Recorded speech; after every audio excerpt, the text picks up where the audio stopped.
송은재 TV 시작합니다. 떠날 때를 알고 돌아서 가는 자의 뒷모습은 얼마나 아름다운가. 이런 시가 있습니다. 그러니까 다들 잘 알고 계실 겁니다.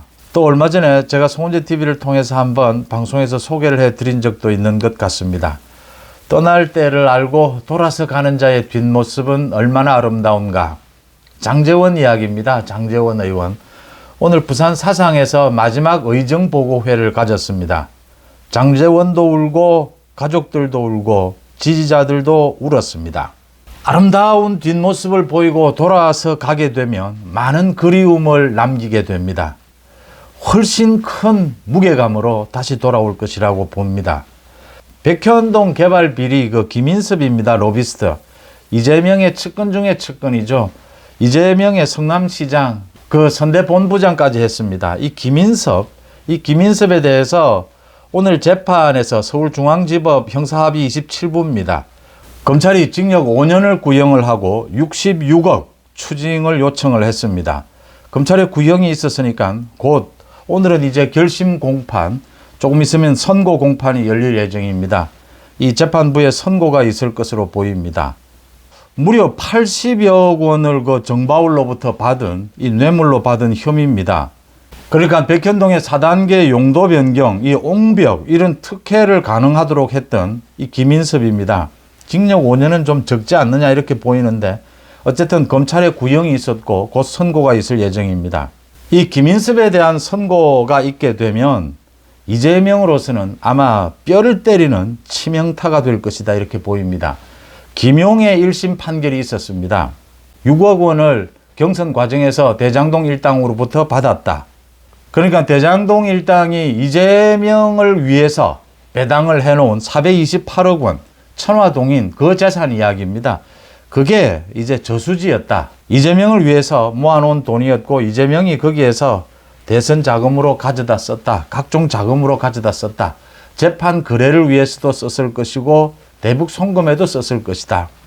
김만배가 이재명을 위해서 428억 원을 배당해 놓은 것이다. 그 꼬리가 잡힌 것입니다. 이 김용. 1심 판결이 나왔습니다. 검찰의 수사를 못 믿겠다라고 하니까 이제 재판부의 판결이 나오면 꼼짝 못하게 되는 겁니다. 이재명이 이 부분에 대해서 치명적이다라고 하는 것은 김용이 이제 실형을 선고를 받았기 때문에 감옥에 있으면서 계속 수사를 받게 됩니다. 김용을 비롯해서 김만배가 결국은 입을 열게 될 것이다. 그 부분이 있고요. 이 백현동 개발 비리 관련해서 김인섭이가 실형을 받게 될 겁니다. 5년을 구형을 했으니까. 이건 두 가지로 큰 의미를 가집니다. 하나는 이 백현동 특혜가 이재명 성남시장 시절에 이 개발 비리 특혜가 이루어졌다. 1심 선고가 내린다라고 하는 것이고요. 또 하나는 이게 지금 이재명의 선거법 위반 재판, 그 부분에서 이재명이 거짓말을 두 가지 했는데 그 중에 하나, 백현동 4단계 용도 변경이 국토부의 강압 때문에 이루어졌다라고 했던 이재명이 국정감사장에서 한 그 거짓말과 이게 직접적으로 연관이 됩니다. 선거법 위반 재판, 거기에도 결정적인 영향을 미칠 것이다라는 겁니다. 이 김인섭에 대한 1심 판결, 그 판결문에 이런 내용들이 들어가 있을 것이다라는 겁니다. 이재명이 왜 백현동 4단계 용도 변경, 이 특혜, 이 부분에 대해서 국토부에 강압이 있었다고 거짓말을 했을까요? 예, 당연합니다. 이 백현동 특혜를 준 것, 이걸 숨기기 위해서입니다. 국토부가 강압을 해서 그렇지 성남시장인 자신이 특혜를 준 게 아니다라고 했습니다. 그런데 백현동 이 개발 비리, 이 부분은 세 차례, 네 차례에 걸쳐서 계속 이 정바울 측이 성남시에 요청을 합니다. 특혜를 달라라고. 그런데 특혜를 주지를 않습니다. 그러다가 김인섭이 로비스트로 나서면서 정바울로부터 이런 80억 원에 가까운 이 돈을 받고 뇌물을 받고 로비스트로 나서면서 이 4단계 용도 변경이 이루어지게 됩니다. 김인섭이 핵심입니다. 이재명이 김인섭 형님이 이 사업에 관계가 됐으니까 잘 챙겨주라. 정진상에게 한 이야기입니다. 모두 드러나 있습니다. 이걸 숨기고 싶었던 것이죠. 그래서 거짓말을 했던 겁니다. 국토부 강압으로 덮어 씌우려고 했는데 성남시에 당시에 많은 공무원들이 지금 법정에 나와서 그걸 모두 뒤집고 있습니다. 강압을 한 쪽은 국토부가 아니라 이재명이었다. 오히려 이재명이 국토부에 강압이 있었던 걸로 몰아가는, 그렇게 자신들을 강압을 했다. 이런 것까지 모두 재판에 드러나 있습니다. 1심 선고가 곧 내려지면 이재명에게는 빼도 박도 못하는 것이 될 것이다, 이렇게 보입니다. 그러니까 이 선거법 위반 재판, 그 속도도 빨라지게 될 겁니다. 선거법 위반 재판이 지금 거짓말 2가지, 고 김문기를 몰랐다는 이제 심리가 끝났습니다. 그 다음 지금 백현동 거짓말, 이걸 심리를 하고 있습니다. 이 속도만 빨라지면 곧 1심 판결이 내려진다라고 하는 점입니다.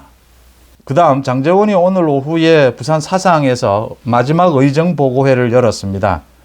장제원이 이 자리에서 정치적 생명을 준 사상 주민들에게 하늘 같은 은혜를 갚기 위해 열심히 뛰었지만 완성하지 못해 죄송하다라고 했습니다. 새로운 국회가 만들어지면 저는 긴 터널에 들어간다. 잊히는 것도 두렵고 터널에 들어가 어두워지는 것도 무섭다. 하지만 내년에 국민의힘이 승리해서 윤석열 대통령이 3년 반 뒤에 성공한 대통령으로 박수를 받고 나온다면 저는 그 깜깜한 터널에서 못 나와도 여한이 없다라고 했습니다. 윤석열 대통령을 지지해 달라고 하면서 한 번도 국회의 핵심 그룹에 들어가 본 적도 없는 변방의 비주류 정치인인 자신을 발탁해서 중심 인물로 만들어주신 윤 대통령이다 라고 했습니다. 우리나라 대통령 중에 성공한 대통령이 아직 없다. 많이 참으시고 또 참으셔서 3년 반 뒤에 퇴임하실 때 윤 대통령께서 성공한 대통령이 됐으면 좋겠다. 지지해 달라고 했습니다. 그리고 큰 절을 하고 울었습니다. 눈물을 보였습니다. 이 자리에는 지지자들도 많이 나와서 울었고 장제원의 부인이죠. 부인도 나왔고 어머니입니다. 박동순 동서학원 이사장입니다. 박동순 이사장님, 제가 참 오래간만에 화면을 통해서 뵀습니다. 지금 85세라고 하는데 아직도 정정해서 너무 반가웠고 참 성격도 시원시원하시고 과거에는 참 자주 뵀는데 정말 오랜만에 뵙는 것 같습니다. 정치인에게 잊혀지는 것 정말 두렵고 무서운 일이죠. 그런데 떠날 때를 알고 돌아서 가는 자의 뒷모습은 아름답습니다. 장제원과 김기현을 비교하게 됩니다. 김장연대다라고도 했습니다. 제가 이 부분이 먼저 문제가 됐을 때 굉장히 일찍부터 김기현 불출마, 장제원 불출마를 이야기를 했습니다. 왜 장제원, 김기현부터 이렇게 내려놔야 하고 이래 희생해야 되느냐 라는 생각을 하면서도 윤석열 정부 성공, 윤석열 대통령 때문이 아닙니다. 보수 우파의 성공이어야 하고 우리나라를 살리는 길이기 때문입니다. 그래서 내려놓을 수밖에 없다라고 했는데 장제원 의원이 처음에는 좀 반발을 했습니다. 그때 제가 이해를 한다라고 했습니다. 지지자가 있는 사람들입니다. 정치를 하면서. 참 장제원이 처음에는 좀 반발을 하다가 이제는 뒷수습에 모두 자신이 직접 나서서 자신이 앞장서서 뛰고 있습니다. 훨씬 큰 정치인으로 돌아올 것이다 라는 건 확실하고요. 당장 지금 총선에서 부산 선거를 이끌어야 합니다. 그것부터 장제원의 역할이다라고 하는 것이고요. 제가 송원재TV를 통해서 김기현, 장제원 문제를 말씀을 드렸을 때 부산의 지지자들을 비롯해서 제 송원재TV의 구독자분들도 저를 많이 비판을 했습니다. 또 뭐 구독을 취소하신 분도 많은 것으로 알고 있습니다. 다시 돌아오시기를 바랍니다. 저도 장제원 좋아하고 김기현도 좋아합니다. 그런데 이렇게 나뉩니다. 이 장제원과 김기현의 길이 이렇게 나뉩니다. 김기현이 3%에서 장제원의 힘으로 15%가 되고 윤석열 대통령의 뭐 사실상 엄덕이죠. 이런 걸 엄덕이라고 보통 표현하지 않습니까? 압도적인 당원들의 지지로 당대표가 됐습니다. 이번에 뭐 사퇴를 하면서 초선 의원들이 김기현 지키기 나서고 뭐 이러는데 많은 언론들이 착각을 하고 있었습니다. 오보를 하고 있었던 것이죠.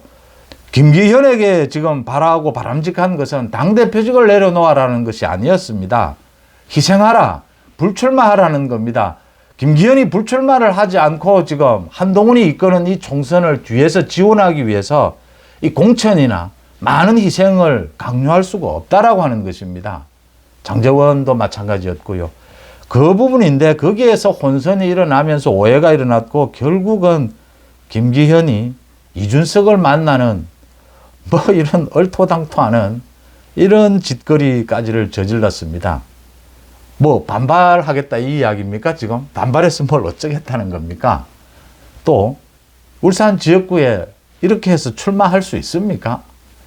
참 제가 이 많은 사람들 장차관이나 뭐 국회의원들 굉장히 다선 의원들 당대표 누구나 이런 결단을 할 때 옆에 가까이에서 지켜볼 그런 기회가 많이 있었습니다. 그럴 때 참 조언을 해달라 이런 이야기도 하는데 뭐 자기 생각 다 정해놓고 해달라는 게 조언이기 때문에 별로 도움도 되지 않고 정보를 줄 뿐입니다. 상식적인 정보 판단인데 참 이 많은 사람들이 주변에서 이렇게 도와도 제대로 판단을 하지 못하고 감정에 휘둘리는 것 이런 것을 많이 봅니다. 그래서 뭐 경험이 많다 또는 뭐 큰 일을 해봤다 큰 일을 하지 않았다 결정적인 순간에 가면 거의 비슷합니다. 참 김기현과 장제원 저는 이것이 이제 평소에 어떻게 이 경륜을 쌓아왔느냐의 차이라고 봅니다. 뒷모습이 아름다운 장제원과 뒷모습이 추한 김기현 이렇게 나뉘게 되는 셈입니다. 김기현의 그런 잘못된 행동으로 인해서 이제는 거의 가닥은 잡았습니다. 뒷수습을 또 해야 되는 이런 상황이 된 겁니다. 뭐 한동훈 장관이 비대위를 맡을 수밖에 없습니다. 원희룡도 선대위를 맡아야 하고 물론 뭐 선대위는 당연히 당대표가 선대위 총괄을 합니다. 그래서 한동훈이 비대위와 선대위 모두를 총괄하는 이런 식으로 갈 수밖에 없고 한동훈 장관도 굉장히 사양하다가 정말 뭐 한동훈 장관님들 두렵지 않겠습니까? 사양하다가 이제는 자신도 각오를 하고 받아들이겠다 준비에 들어갔습니다. 절차가 좀 있습니다. 그러니까 오는 18일 날 이제 국회의원 현역 의원들과 오늘 의원총회도 가졌고 원외 이제 당협위원장들까지 모아서 윤재옥 권한대행이 의견을 모두 듣겠다라고 했습니다. 그래서 당에서 요청을 하면 윤 대통령이 다음 주 초에는 이 원희룡과 한동훈에 대해서 개각을 해야 합니다. 이 장관 교체를 해야 합니다. 그 다음에 이제 이렇게 역할을 맡는 이 부분이 결정이 될 것이다 이렇게 보입니다. 그렇지만 이번 주말을 통해서 그렇게 가닥은 잡힐 것이다 이렇게 보입니다. 참 제가 자주 드리는 말씀입니다. 이 바둑을 직접 두는 사람보다 옆에서 구경하는 사람 좀 떨어져서 이렇게 멈추면 보인다라고 하지 않습니까? 떨어져서 보면 이렇게 잘 보이는 부분들이 참 어렵습니다. 이런 결단들이. 장제원 훌륭한 결단을 했고 아름다운 뒷모습을 보여줬습니다. 삼선 의원입니다. 부산 사상에. 지난 2016년에는 공천을 받지 못했죠. 그래서 무소속으로 뛰었습니다. 당선이 됐습니다. 그때도 참 엄청나게 고생을 했습니다. 그것도 제가 생생하게 잘 알고 있고 역시 장제원의 자질은 이 순발력이라고 제가 언제나 꼽습니다만 정치적 순발력입니다. 그래서 큰 정치인으로 성장할 수 있는 이번 또 그런 계기를 맞았다 이렇게 보입니다. 어머니인 박동순 이사장 건강한 모습 뵈서 반가웠습니다. 장제원과 김기현의 이런 다른 길, 다른 뒷모습을 비교하게 됩니다. 한편으로는 기쁘고 감격스럽기도 하고 또 한편으로는 씁쓸한 그 모습을 생각하게 됩니다. 어쨌든 중요한 것은 우리나라를 살리기 위해서는 윤석열 정부가 성공해야 하고 보수우파 정권이 계속 정권을 재창출해야 한다. 그것을 위해서는 총선 승리가 무조건적인 총선 승리가 필요하다라는 부분에 많은 사람들이 공감을 하고 있습니다. 앞으로도 총선 국면에서 부산을 비롯해서 영남권에 계시는 분들이 송원재TV 말씀을 드립니다. 제가 영남권에 계시는 분들, 이 국민의힘 지지층과 생각이 다른 판단을 할 때가 있을 겁니다. 그런 또 정보를 드릴 때도 있을 것이고 그런 논평을 할 때도 있을 겁니다. 좀 섭섭하시더라도 비판은 하시되 이 구독을 취소하시지는 않았으면 좋겠다 이런 말씀을 드립니다. 이게 지금 국민의힘이 처한 현실입니다. 지금의 여권이 이게 수도권과 영남에서 바라보는 이 전국을 분석하는 잣대가 다르고 전망이 다르다라고 하는 부분입니다.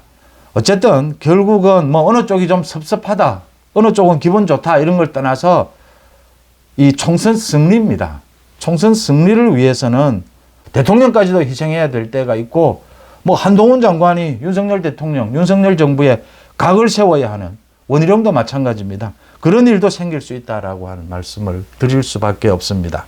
총선 승리, 전략 냉정할 수밖에 없습니다. 오늘 두 가지 말씀 드렸습니다. 고맙습니다.